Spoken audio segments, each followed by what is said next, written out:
saudara-saudari yang terkasih, apa kabar? Baik. Lama kita tidak bertemu dalam persekutuan doa Kalvari. Pada malam hari ini kami mengajak Bapak dan Ibu untuk bersama-sama kembali memuji dan menyembah Tuhan kita.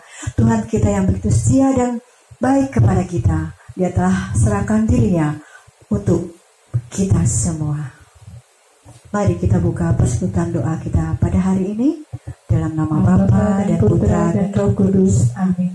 Allah Bapa di surga, kami bersyukur karena Kau berkenankan kami kembali untuk berkumpul di malam hari ini untuk mengadakan persekutuan doa, memuji dan menyembah Engkau. Berkatilah ya kami ya Tuhan, agar seluruh rangkaian acara kami dari awal, pertengahan hingga selesainya nanti sungguh-sungguh dapat berkenan di hadapan-Mu. Kemuliaan kepada Bapa dan Putra dan Roh Kudus, seperti pada permulaan, sekarang, selalu, dan sepanjang segala abad. Amin. Bapak Ibu, mari kita nyatakan rasa syukur kita kepada Tuhan kita. Tuhan yang begitu setia kepada kita, Dia selalu menyertai kita, Dia serahkan dirinya hanya untuk kita.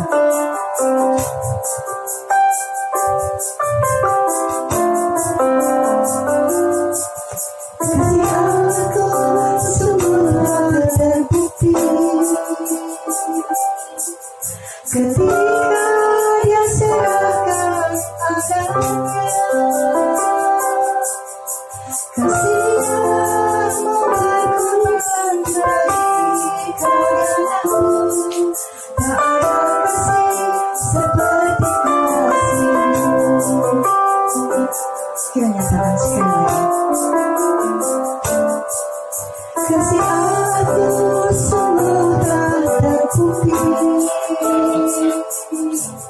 ketika Dia serahkan anaknya.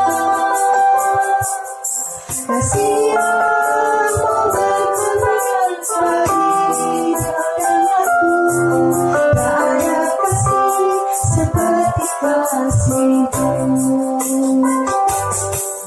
Bersyukur, bersyukur, bersyukur, karena kasih setiamu.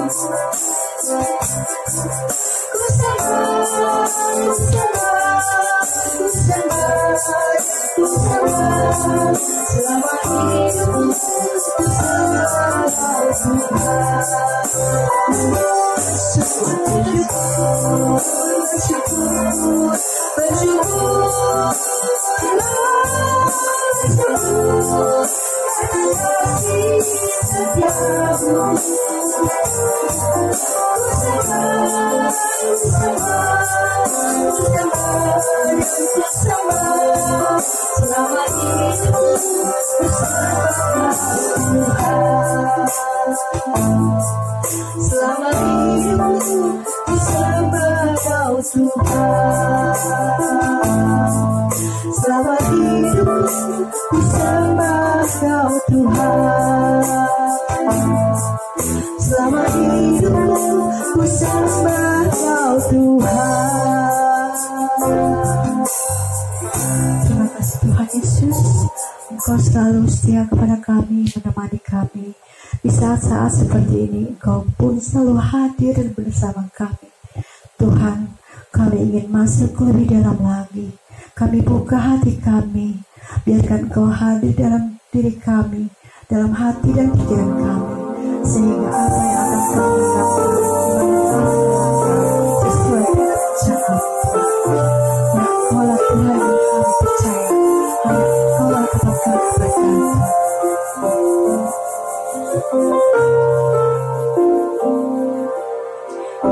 Yesus, kami puja,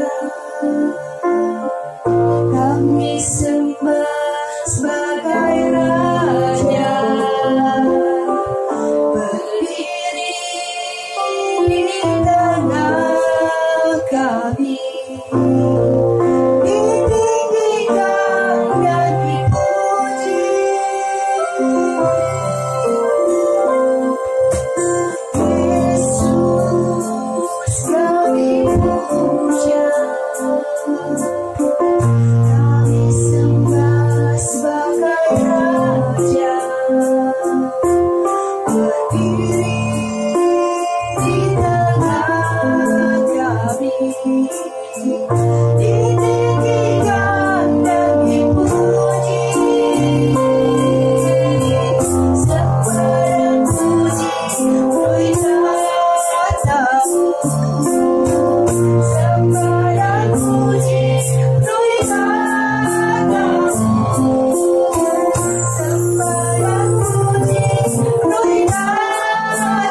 Terima kasih Bapak Ibu. Sekarang kita akan mendengarkan firman yang akan disampaikan oleh Ibu Santi yang bertemakan semangat mencari Tuhan. Ibu Santi, mari kami persilakan. Shalom Bapak Ibu semuanya. Selamat berjumpa dalam program BPK with Love yang dipersembahkan untuk persekutuan doa pada saat pandemi Corona. Nah, atas permintaan BPK PKK KAJ, maka saya Santi, saya akan membawakan sebuah renungan dengan tema bersemangatlah dan carilah Tuhan, yang saya ambil dari Zefanya 2 ayat 1-3. Bapak Ibu semuanya, sebelum kita mulai renungan ini, marilah kita bersama-sama kita satukan hati, kita mau berdoa kepada Tuhan. Di dalam nama Bapa dan Putra dan Roh Kudus. Amin. Allah Bapa yang Maha Baik, Engkaulah Allah yang bertahta di bumi dan di surga. Engkaulah Allah yang mengetahui setiap keperluan, setiap hati yang mencari Engkau. Allah yang Maha Baik, sebentar lagi kami ingin mendengar firman-Mu dari Zefanya 2 ayat 1-3. Kiranya Engkau mau mengurapi pikiran, hati, telinga, dan lidah kami, ya Tuhan, agar kiranya apa yang kami dengar dapat kami pakai dalam kehidupan kami. Terima kasih ya Bapa, bertatalah dan bersabdalah. Amin. Dalam nama Bapa dan Putra dan Roh Kudus. Amin. Nah, Bapak Ibu, beberapa hari yang lalu saya mendengar di sebuah stasiun televisi bagaimana seorang pasien penderita corona ternyata telah sembuh dan dia adalah pasien nomor 1. Nah, yang menjadi sangat menarik hati bagi saya ketika saya mendengar bahwa saat itu dia benar-benar kaget, pasien tersebut sangat kaget ketika dinyatakan bahwa ia positif corona. Nah, dia pun masuk ke dalam ruang isolasi. Tapi di saat dia diisolasi, perasaan dia semakin terpuruk dan dia semakin sedih. Karena apa? Karena dia melihat di luar sana banyak sekali orang-orang yang menghakimi dia, memojokkan dia. Sehingga dia mengatakan di sini dan memberikan pesan melalui media televisi, dia mengatakan kepada kita semua, tolonglah, berilah semangat kepada mereka yang sakit. Janganlah malah menghakimi dan memojokkan mereka, tapi berilah semangat agar mereka dapat kembali pulih, kembali sembuh. Nah, itulah pesan yang disampaikan dari penderita COVID yang telah sembuh itu. Sekarang mari kita masuk dalam renungan hari ini. Saya mau ambil dari Sefanya 2 ayat 1-3. Bapak Ibu, mari kita baca bersama ya. Bersemangatlah dan berkumpullah, hai bangsa yang acuh tak acuh, sebelum kamu dihalau seperti sekam yang tertiup, sebelum datang ke atasmu murka Tuhan yang bernyala-nyala itu, sebelum datang ke atasmu hari kemurkaan Tuhan. Carilah Tuhan, hai semua orang yang rendah hati di negeri, yang melakukan hukum-Nya. Carilah keadilan, carilah kerendahan hati, mungkin kamu akan terlindung pada hari kemurkaan Tuhan. Demikianlah sabda Tuhan. Syukur kepada Allah. Bapak Ibu, melalui Sefanya ini Tuhan bersabda, Tuhan memperingatkan kepada bangsa-bangsa yang acuh tak acuh.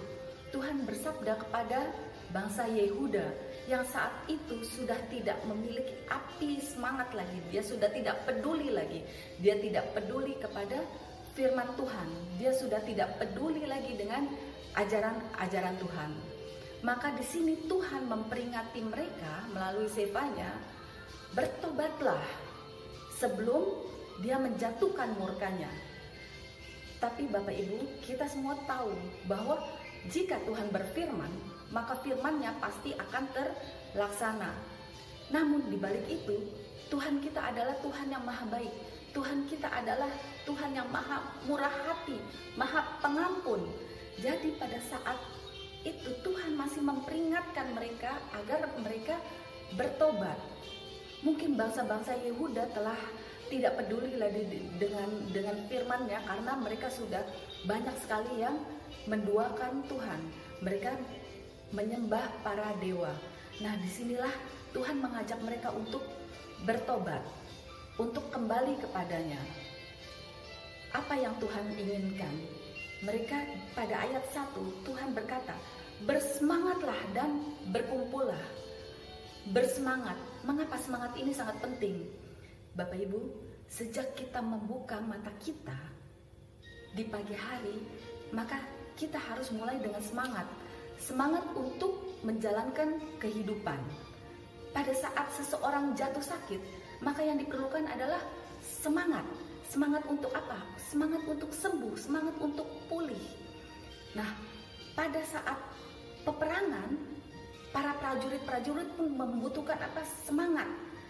Jika seorang prajurit sudah bersemangat, maka musuh pasti akan takut melihat mereka. Nah, disitulah semangat sangat penting sekali bagi seseorang. Dan disinilah si jahat, si iblis yang selalu ingin mengambil semangat dari anak-anak Tuhan. Si iblis ingin sekali mematahkan semangat-semangat dari anak Tuhan. Bapak Ibu, coba kita lihat pada persekutuan doa. Jika di dalam persekutuan doa sudah tidak ada semangat lagi, maka lambat laun persekutuan doa itu akan turun. Bahkan bisa-bisa persekutuan doa tersebut akan tutup.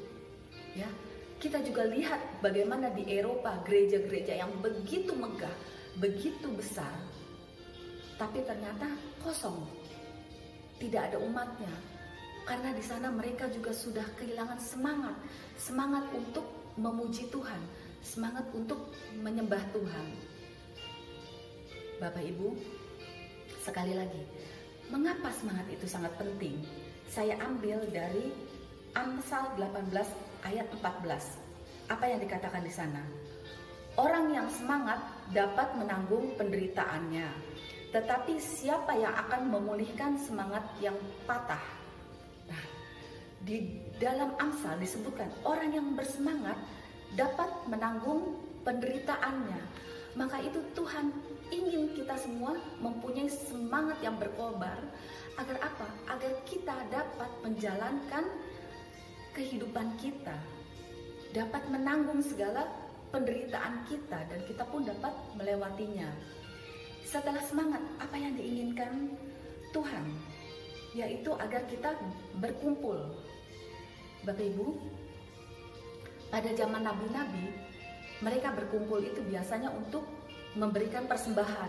Mereka berkumpul biasanya untuk memuji Tuhan.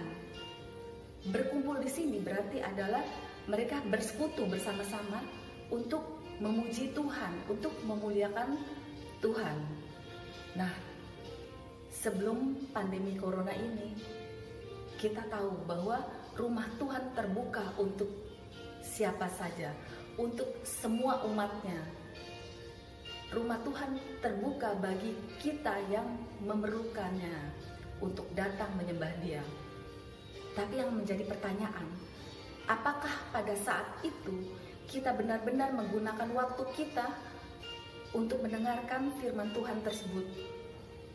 Mungkin kita saat itu duduk seperti Maria, tapi pikiran kita berjalan-jalan seperti Marta, sehingga firman Tuhan yang seharusnya menyegarkan hidup kita, menyegarkan segalanya, kita tidak bisa lihat lagi firman tersebut. Kita tidak mempedulikan firman tersebut. Karena apa? Karena pikiran kita yang selalu berjalan-jalan seperti Marta. Nah, demikian juga di persekutuan doa. Apakah kita datang dalam persekutuan doa karena kerinduan kita akan firman Tuhan? Apakah kita datang ke persekutuan doa karena kerinduan kita untuk mendengarkan sabda Tuhan? Atau pada saat itu kita hanya bertugas saja? Kita datang ke persekutuan doa karena kita mempunyai tugas.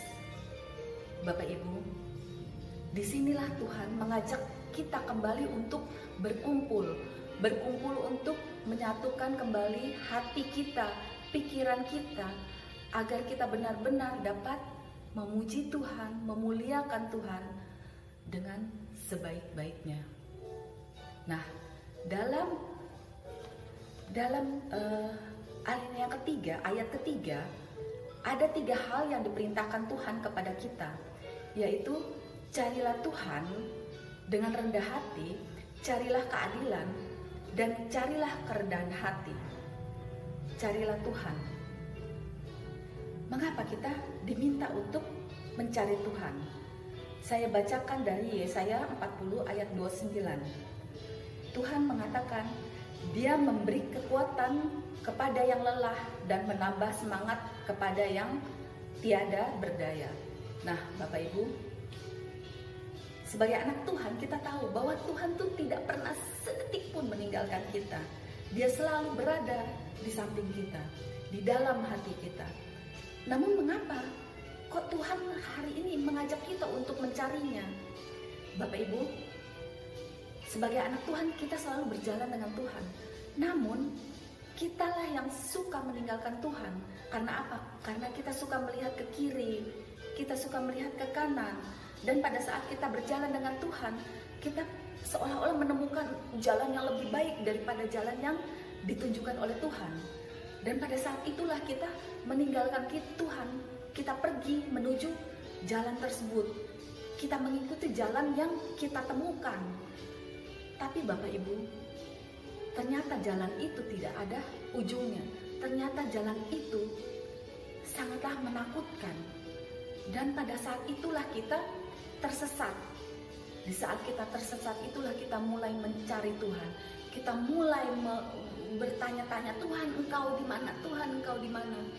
Bapak Ibu, pada saat kita tersesat, Tuhan kembali memerintahkan kita untuk mencari Dia, untuk kembali menemukan Dia, kembali ke jalannya.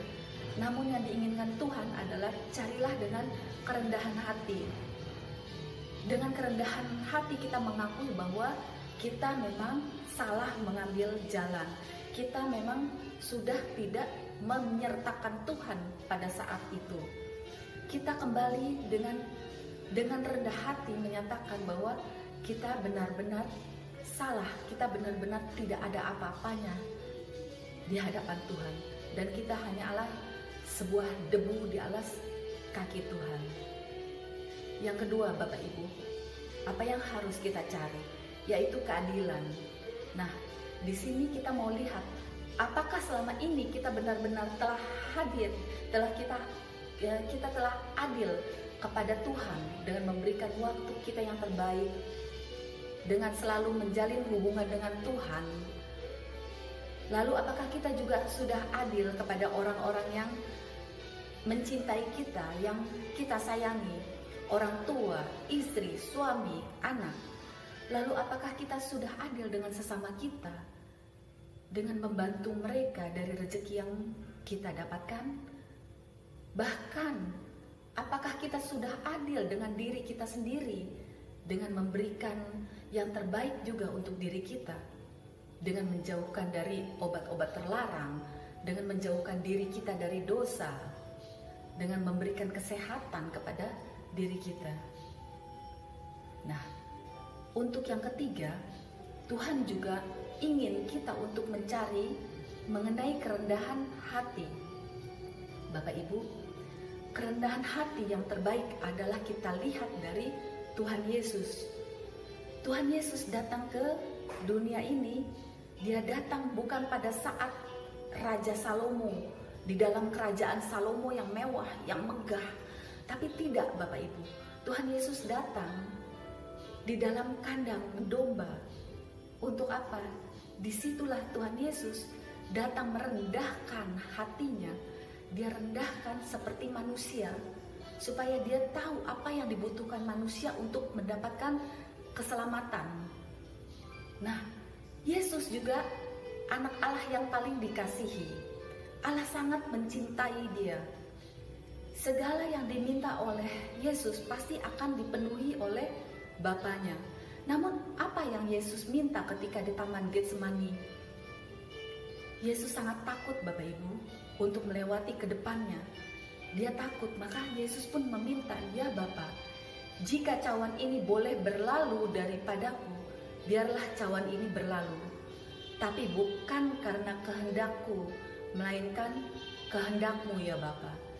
Disitulah kita melihat betapa Yesus adalah seorang anak yang begitu rendah hati, yang dia betul-betul menginginkan kehendak Allah Bapanya yang terjadi, bukan kehendak Yesus sendiri. Dia tahu bahwa kehendak Allah Bapa adalah sesuatu yang terbaik untuk dia, untuk manusia. Dia juga tahu setiap rancangan Bapa adalah rancangan yang terbaik, walaupun sulit untuk dijalankan. Bapak Ibu, demikianlah Allah Bapa ingin kita menjadi anak-anak yang rendah hati seperti Yesus. Allah Bapa ingin kita mempunyai hati seperti Yesus, yang dapat menerima setiap rancangannya, yang selalu berpikir bahwa rancangan Allah Bapa adalah rancangan yang terbaik untuk kita semua. Karena rancangan Allah Bapa tidak ada yang jahat untuk kita, dan rancangan Allah Bapa adalah rancangan keselamatan.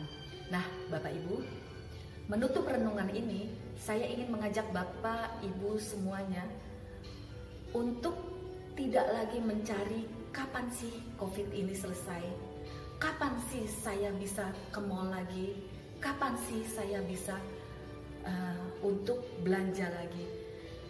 Kita tidak usah mencari-cari yang lain lagi. Kita tidak usah mencari-cari hal-hal yang aneh-aneh. Tetapi pada saat ini Bapak Ibu, pada saat ini, bukan besok, bukan lusa, tapi mulailah saat ini. Marilah Bapak, Ibu, saudara, saudari, adik-adik, dan saya, marilah saat ini kita carilah Tuhan.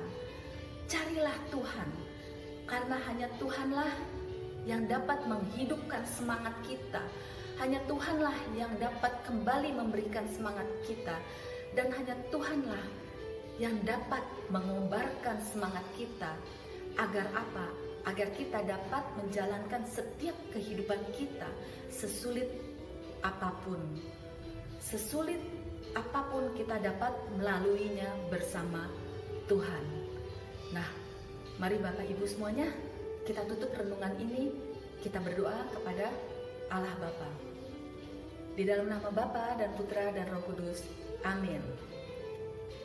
Allah Bapa yang Maha Baik, kami bersyukur ya Bapa, hari ini kami boleh mendengar perenungan-Mu ya Bapa. Dan renungan-Mu yang telah kami dengar ini dapat mengobarkan semangat kami kembali ya Bapa.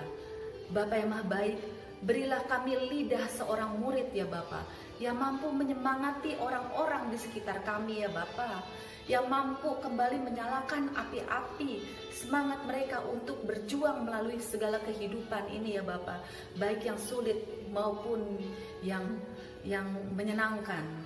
Bapa yang Maha Baik, kami juga berdoa untuk pemimpin negara kami ya Bapa, Bapak Presiden kami ya Bapa. Berilah dia juga semangat untuk membawa rakyatnya keluar dalam pandemi COVID ini ya Bapa. Dan berilah dia semangat untuk memperjuangkan segala ekonomi agar keluar dapat kembali berjalan dengan baik. Kami juga berdoa untuk para dokter, berilah dia semangat, dan suster juga. Berikanlah mereka semangat untuk memberikan yang terbaik kepada pasien. Juga kepada pasien yang menderita COVID dan pasien yang bukan menderita COVID. Kobarkanlah semangat mereka untuk kembali berjuang mendapatkan kesehatan mereka. Bapa yang Maha Baik, kami juga berdoa untuk mereka yang telah kena PHK ya Bapa. Kiranya Engkau juga memberikan mereka semangat untuk menjalani kehidupan ke depannya. Terima kasih ya Bapa. Terima kasih ya Bapa, bantulah kami agar kami dapat memakai semangat yang telah Kau berikan untuk membangun sesama kami, untuk memuliakan nama-Mu. Terima kasih ya Bapa. Amin. Di dalam nama Bapa dan Putra dan Roh Kudus. Amin. Terima kasih, Tuhan Yesus memberkati. Terima kasih Ibu Santi atas firman yang telah disampaikan untuk kami semua. Sungguh Tuhan luar biasa. Dia sungguh setia kepada kita, padahal kita tidak selalu setia. Agar supaya kita senantiasa kuat dan selalu mengandalkan Dia, sungguh-sungguh Dia memberikan contoh dan teladan yang terbaik buat hidup kita. Bapak, Ibu, dan saudara-saudara sekalian, jangan lupa ya, like, komen, subscribe, serta share video ini agar supaya channel YouTube kita PDKK Kalvari bisa lebih berkembang. Tekan tombolnya ya, jangan lupa itu. Baik, mari kita tutup persekutuan malam ini dengan doa. Allah Bapa di surga, kami bersyukur karena Engkau sungguh baik, Engkau sungguh setia kepada kami. Terima kasih atas firman yang Kau berikan kepada kami, sehingga pada malam hari ini sungguh-sungguh kami semakin dikuatkan. Kemuliaan kepada Bapa dan Putra dan Roh Kudus, seperti pada permulaan, sekarang, selalu, dan sepanjang segala abad. Amin. Dalam nama Bapa dan Putra dan Roh Kudus. Amin.